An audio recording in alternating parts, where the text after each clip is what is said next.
Hello everybody, this is John Seitz from Data Matrix. Today I'll be teaching you how to set up your Lexmark for scanning to email purposes. The materials required for setting up scanning to email are a Gmail account, username and password credentials, and the IP address of the machine. The first thing we'll need to do is head over to our Gmail account and edit some privacy settings that will allow us to set up the scanning to email feature. From here, we'll click on this Google account icon that will take us to our Google privacy settings. Proceed by clicking on the Security tab in the left pane and scroll all the way down until you see Less Secure App Access. Expand the dialog that says Turn on access to less secure apps, and from within, turn the slider from off to on. For the next step of this process, we will need to enter the IP address of the printer into a web browser. Doing this will allow us to see all of the Lexmark settings from within the embedded web server.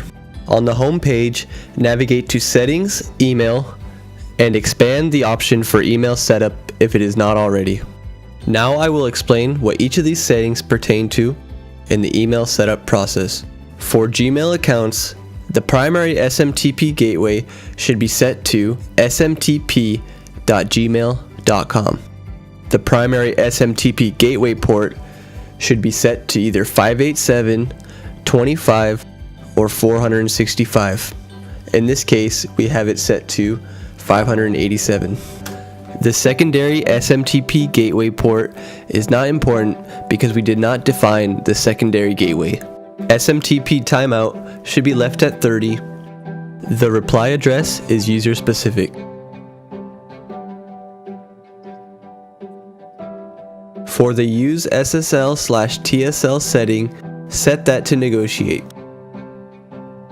For SMTP server authentication, we will set that to login plain because we will be using the email and password for that Gmail account to authenticate the connection.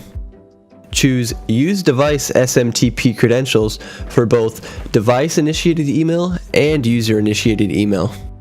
For device user ID and device password, be sure to input the correct email and password that we use for this Gmail account.